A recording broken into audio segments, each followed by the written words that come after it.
Assalamu alaikum mpenzi mtazamaji, hujambo mahali popote pale ulipo asubuhi hii ya leo ya Ijumaa hii ya 22 mwezi huu wa Machi mwaka 2024, na nafahamu mtazamaji itakuwa ndio Ijumaa ya mwisho kabla ile Ijumaa nyingine ambao Wakristo watakuwa wanasherehekea Ijumaa njema, sivyo? Kama sijakosea, shukrani za dhati kwa kuweza kuamka nasi asubuhi hii ya leo. Sijui uko maeneo gani kwenye ramani ya Kenya, lakini shukrani sana kwa kuungana nasi. Hii ni Kuzacha. Mimi ni Kamche Menza, niruhusu nikujuze mawili matatu tu, alafu baadaye nitakuwa napisha usukani huu kwa wenzangu wana Kuzacha. Moja kwa moja ni kwamba mkakati wa 4 wa kadri wa maendeleo unalenga kufanikisha ukuaji wa uchumi wa Kenya kwa 7.2% katika kipindi cha miaka mitatu ijayo. Mkakati huo uliozinduliwa Alhamisi unadhamiria kuimarisha matumizi mwafaka ya rasilimali za kitaifa, Rais William Ruto akiagiza taasisi zilizojukumiwa kupiga vita ufisadi kuboresha mifumo yao ili kukomesha ubadhirifu wa mali ya umma. Mkakati huo pia unajumuisha matarajio ya ajenda ya mageuzi ya kiuchumi almaarufu bottom up. Kenya hupoteza takriban shilingi bilioni 608 kupitia ufisadi, kiasi ambacho ni 7.8% ya pato jumla la taifa. Fedha hizo ni sawa na zile zinazotengewa sekta ya elimu kwenye bajeti ambayo ilipata jumla ya shilingi bilioni 628 katika kipindi cha matumizi ya fedha za serikali cha mwaka 2023-2024. Ufisadi umedhoofisha ustawi wa taifa hili, huku shirika la kimataifa la Transparency International likiorodhesha Kenya nambari 126 kati ya mataifa 180 kwenye orodha ya kimataifa kuhusu ufisadi. Rais William Ruto amekariri kujitolea kwa serikali kuimarisha taasisi zilizo na majukumu ya kutokomeza kero la ufisadi ili kuziwezesha kuimarisha mifumo yao na kupunguza ubadhirifu na ufujaji wa mali ya umma. People budget things that they know will not go to the people of Kenya. I will be spending time tomorrow with our treasury to make sure that with a tooth comb we eliminate anything that will not go to benefit the people of Kenya in our budget. Mkakati wa 4 wa kadri wa maendeleo uliozinduliwa leo unapania kuwezesha pato jumla la taifa hili kukua kwa 7.2% ifikapo mwaka 2027. During the 4th medium-term plan, the government will boost production through a value chain approach targeting leather and leather products, textile and apparels, dairy, tea, rice, edible oils, blue economy, minerals, forestry, construction, and building materials, among others. The government will focus on taming the cost of living through prudent monetary policy to attain an inflation target of 5.0%. So far, in the latest data, we are at 6.3%. Mkakati huu ndio wa mwisho katika ruwaza ya maendeleo ya mwaka 2030 na unajumuisha maono ya ajenda ya mageuzi ya kiuchumi bottom up. It is going to be the framework for engagement with our international partners and friends, with the citizens of Kenya, with our friends and partners, and it also provides the broad framework to engage with the private sector here and beyond. Na Wizara ya Afya inasema changamoto za kifedha zilizochelewesha uajiri wa wanagenzi wa afya wakiwemo madaktari zimetatuliwa. Akizungumza katika jumba la afya jijini Nairobi jana, katibu katika idara ya huduma za matibabu Kimtai alisema wanagenzi 3752 katika nyanja mbalimbali wataanza kutumwa hospitalini kuanzia tarehe mosi mwezi Aprili. Alisema haya wakati alipowakabidhi wanagenzi matabibu barua za kutumwa katika hospitali mbalimbali. Katika hatua inayokisiwa kulenga kuepusha mzozo wa kiafya kutokana na mgomo wa madaktari, Wizara ya Afya leo imeanza utaratibu wa wiki 2 wa kuwatuma madaktari wanagenzi katika hospitali mbalimbali humu nchini. Akihutubia mamia maafisa wa utabibu ambao ilitikia wito wa kuchukua barua zao za wanagenzi, katibu katika idara ya huduma za matibabu Hari Kimtai alithibitisha kuwa Wizara ya Afya inanuia kuwatuma wanagenzi zaidi ya 3700 wa nyanja mbalimbali kufikia mwanzo wa mwezi ujao. I want to report here today that the total entire intern program covers 3,752 interns in different cadres. Kimtai aliwahimiza madaktari wanaogoma kurejea kazini, akiongeza kuwa hazina kuu tayari imetoa pesa za kutosha ya kuwatuma madaktari wanagenzi hospitalini. This should not be an issue anymore. We'll rather discuss other issues, but not the interns program, because the posting of interns have commenced today officially. It was actually our expectation, because the Public Service Commission has approved this, the job group for the interns, that the ministry will have considered to pay them as the entry job group of H.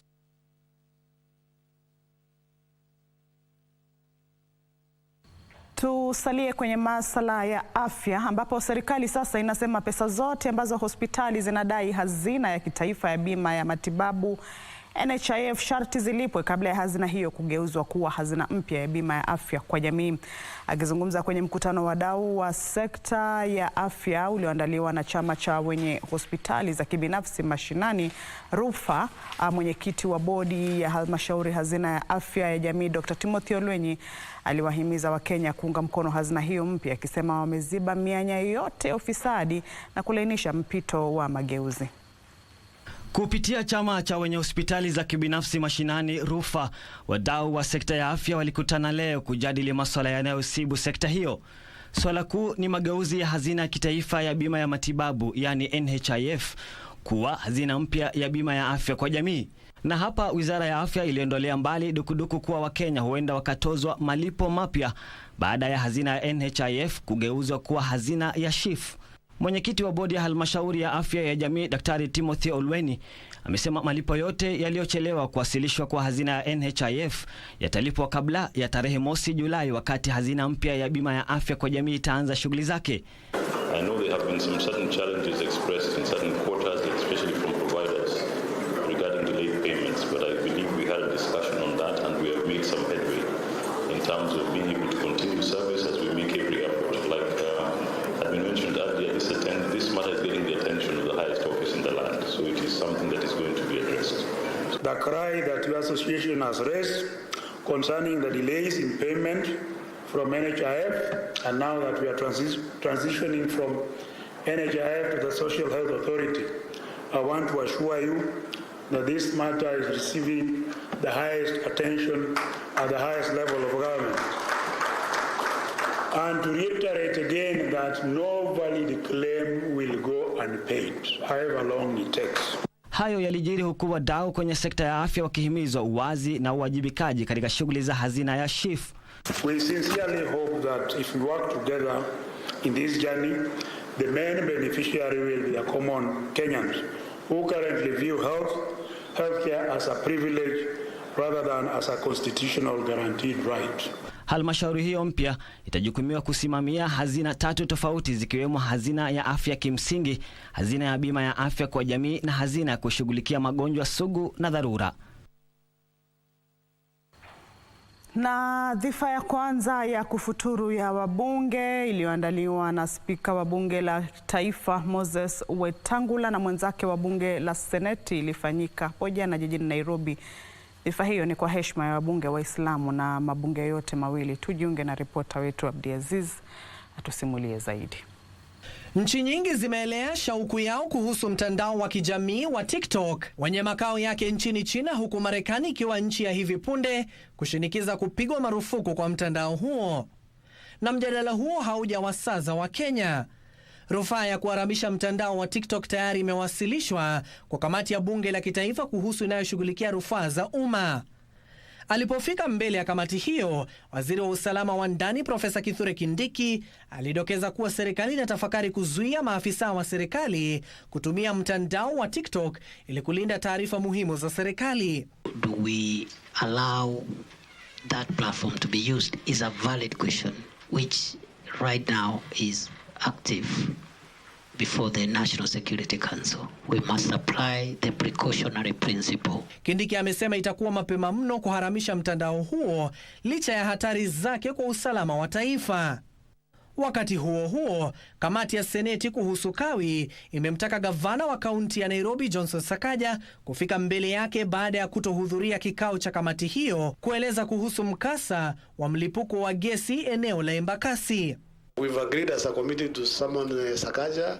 Gavana huyo kupitia barua kwa kamati hiyo alisema hatakuwa na nafasi kufika mbele ya kamati hiyo kwani anahudhuria mazishi katika kaunti ya Nyeri.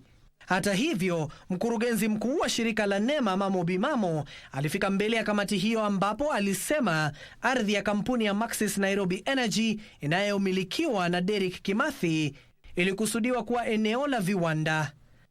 We do not have an LPG power plant at this site. What NEMA licensed was a futuristic project, was a proposed project to be set up by this proponent.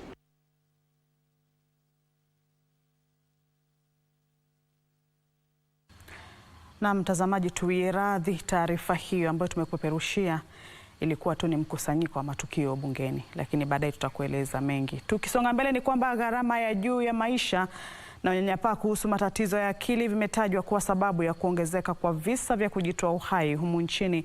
Mkurugenzi mkuu wa shirika la kujali Care 360 Bright Shitemi ametoa wito kwa Wakenya hasa vijana watafute suluhu wanapokabiliwa na changamoto katika maisha. Kaunti ya Kiambu imetambuliwa kuwa miongoni mwa kaunti zilizo na vifo vingi vya kujitoa ama vya kujitia kitanzi kutokana na matatizo ya kiakili. Idara ya afya serikali ya kaunti ya Kiambu inajitahidi kuratibu sera zinazonuia kuepusha matatizo hayo ya kiakili. Walizungumza hayo wakati wa kuzindua mradi wa na kujali Care 360 ambao unanuia kuokoa maisha kupitia mazungumzo hasa kuhusiana na afya ya akili.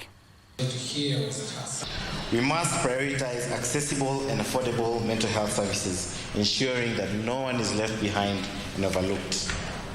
Additionally, we must address the underlying social and economic factors that contribute to suicide. And we are going to be proactive in supporting our community who are facing these challenges. Because when you don't have enough resources, that means you miss food. When you are asking yourself, where do I get the next meal? When your children are sent away from school, when you don't have sufficient to meet your daily needs, it causes a lot of disturbance in the mind. Nayo tume ya kuratibu na kuyanisha mishahara na marupurupu ya watumishi wa umma SRC imezua wasiwasi kuhusu urudifishaji wa majukumu katika taasisi na mashirika ya serikali, hatua inayochangia ongezeko la gharama ya ulipaji mishahara. Akizungumza katika hafla iliyoandaliwa jijini Nairobi, mwenyekiti wa tume ya SRC Lynn Mengich alisema ipo haja ya kuchunguza kwa kina taasisi na mashirika yanayotekeleza majukumu sawa ili kumpunguzia mzigo mlipa ushuru. Alifichua kwamba Kenya haifanyi vyema kumudu gharama ya ulipaji mishahara. Hii ni baada ya takwimu kuhusu ajira zilizotolewa na shirika la wafanyikazi duniani mwaka 2021 kuorodhesha Kenya katika nafasi ya 151 kati ya mataifa 185 duniani na nambari 22 kati ya mataifa 46 barani Afrika. Hafla hiyo iliandaliwa majuma kadhaa kabla ya kongamano la 3 kuhusu gharama ya ulipaji mishahara ambalo kauli mbiu yake inazingatia pato la taifa kupitia uzalishaji, kati ya tarehe 15 na 17 mwezi Aprili katika ukumbi wa Bomas. We are not where we ought to be, but the trend is clear that we are heading in the right direction in concert with all key players. How do you tell the public that we need to reduce wage bill on one hand, and then on the other hand that we need to consider employment creation? Intergovernmental Relations Technical Committee has been challenged to come up with a paper on the implications of transfer of functions and duplication of functions. Na mkewe naibu rais mchungaji Dorcas Rigathi amezindua kambi ya matibabu bila malipo ya siku 2 inayowalenga waathiriwa wa uraibu wa pombe katika kaunti ya Trans Nzoia. Mchungaji Dorcas aliwarai vijana kujiepusha na dawa za kulevya ambazo zimewageuza vijana wengi nchini kuwa mazezeta. Kwa hii na taarifa nyinginezo, mtazamaji, ni katika mkusanyiko wetu wa taarifa kutoka kaunti. Akizungumza katika uwanja wa Kapsonga, kaunti ya Trans Nzoia, mchungaji Dorcas Rigathi alisema kambi hiyo itasaidia kuwatambua watu wanaohitaji urekebishaji kutokana na athari za matumizi ya dawa tofauti za kulevya. Nilisema nitawasafisha, niwaweke masuti mpaka watu watawachoka. Tukiwa tungali katika suala la matumizi ya dawa za kulevya, kamishna wa kaunti ya Homa Bay Moses Lilan amesema juhudi za kukabiliana na biashara ya dawa za kulevya katika kaunti hiyo zimeongezwa. Lilan amesema maafisa wa polisi wa mpakani pamoja na wale wa ulinzi wa ufuo wanashika doria kuzuia dawa za kulevya kuingia nchini kupitia maeneo ya mpakani na ufuo wa Ziwa Victoria. We've purposed as security enforcement officers in Homa Bay to ensure that this process, these raids are continuous.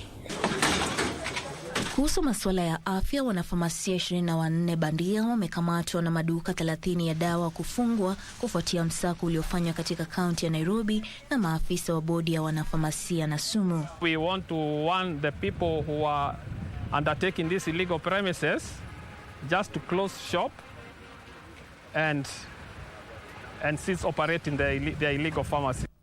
Kwingineko, kamishna wa kaunti ya Makueni Henry Wafula ameeleza kufadhaishwa na ongezeko la visa vya ubakaji katika kaunti hiyo. Ni mambo ambayo si mazuri.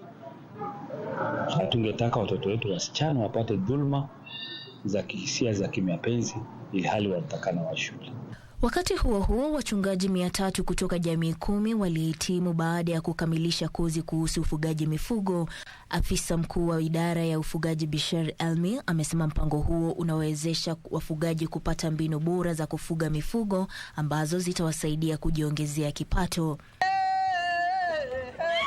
Hatimaye, wadau katika sekta ya elimu katika kaunti ya Kajiado wanatoa wito wa juhudi za pamoja za kukabiliana na mila potovu ambayo wanataja kama kizingiti kikuu kwa wanafunzi kupata elimu. Aidha, utamaduni huo unaoendelezwa na baadhi ya wazazi unawanyima watoto haki ya elimu. Na kwenye safu ya biashara ni kwamba benki ya Cooperative imenakili faida ya shilingi bilioni 23.2 katika kipindi kizima cha mwaka 2023, hiyo ikiwa ni nyongeza 5.5% ya ukuaji wa benki hiyo kutokana na riba za mikopo na ruzuku zilizoongezeka kwa 10.3%. Benki hiyo imependekeza mgao wa faida wa shilingi 1 na senti 50 kwa kila hisa na imetenga shilingi bilioni 8.8 kulipa mgao huo. Taarifa kamili ni kwenye mseto wa biashara. Benki ya Cooperative imesema kwamba mwaka 2023 akiba za wateja ziliongezeka kwa 6.6% hadi shilingi bilioni 451.6, kiwango cha mikopo na ruzuku kikiongezeka kutoka shilingi bilioni 333.4 hadi bilioni 374.2. Hatua hiyo ilichochea kuimarika kwa mapato ya benki hiyo kutoka shilingi bilioni 71.3 hadi shilingi bilioni 71.7. Aidha, gharama ya utekelezaji shughuli zake ilipungua kwa 6.1 hadi shilingi bilioni 39.7 kutokana na mbinu madhubuti za usimamizi. Benki hiyo ilinakili faida ya shilingi bilioni 23.2 katika kipindi kizima cha mwaka 2023 kutoka faida ya shilingi bilioni 22 iliyonakiliwa mwaka 2022. Wakati huo chuo kikuu cha Cooperative kimezindua mfumo wa kielektroniki ambao utaunganisha wakulima na kuwasaidia kufikia masoko. Naibu chansela wa chuo kikuu cha Cooperative Kamau Ngamau amesema mfumo huo umezinduliwa kwa ushirikiano baina ya chuo hicho na Benki ya Maendeleo barani Afrika. You need to get a platform where you can be able to access seed which is quality seed, which is certified, which is reliable. And so this platform will give the farmer that opportunity. That is in terms of input. Hatimaye, kampuni ya Tatu Woodworks iliyotalamika katika utengenezaji bidhaa za mbao kuambatana na kiwango cha Ulaya imebuni kituo chake katika mradi wa Tatu City kwa minajili ya kusakini ujuzi wake humu nchini. Kampuni hiyo inanuiwa kutoa huduma kadhaa zikiwamo miundo ya bidhaa za mbao kwa wamiliki na wajenzi wa nyumba na wachoraji ramani za mijengo. Kampuni hiyo itatoa huduma za miundo ya kisasa ya maeneo ya kupikia pamoja na uwekaji milango, kabati za nguo na vifaa vya ofisini ikitumia kiwango cha Ulaya. Na michezoni ni kwamba Kenya haitopoteza nafasi yake kwenye msururu wa mashindano ya dunia ya WRC.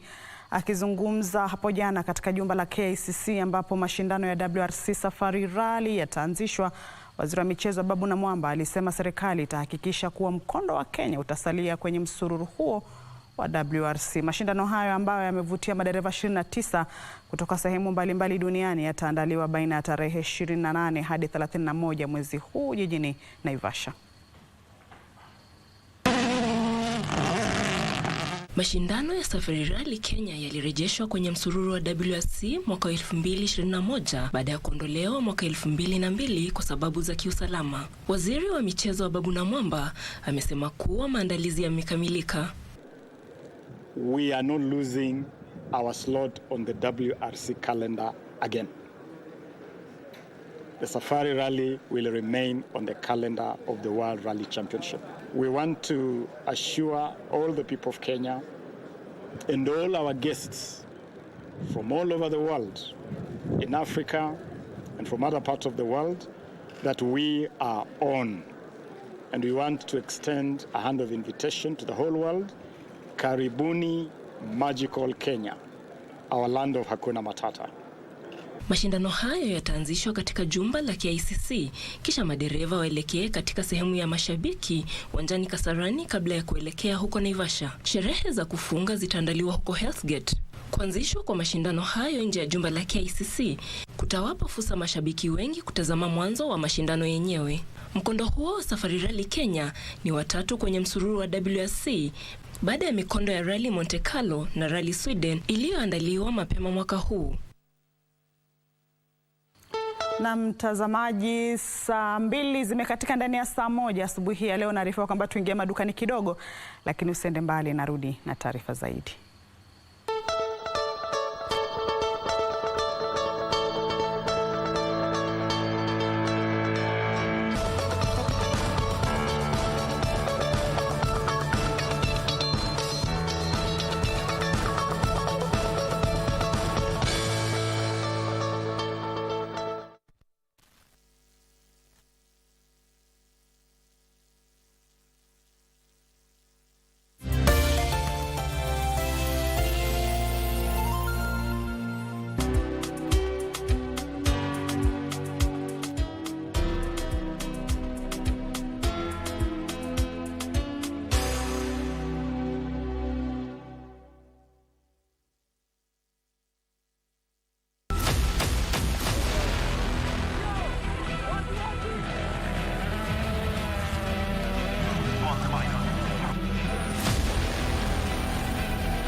Hii aso nilianza kufanya 2017.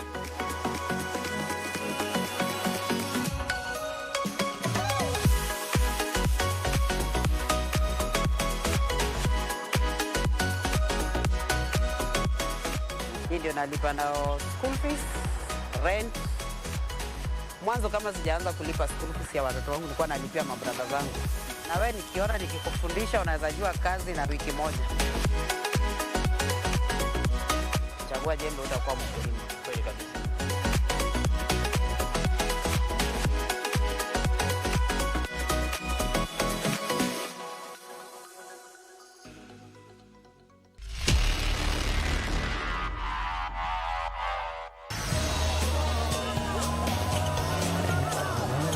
After suffering a puncture on stage and losing a wheel, the Englishman dug himself in deep sand at the service park and was unable to get out. Only 11 out of 48 cars would eventually finish the 2002 Safari Rally.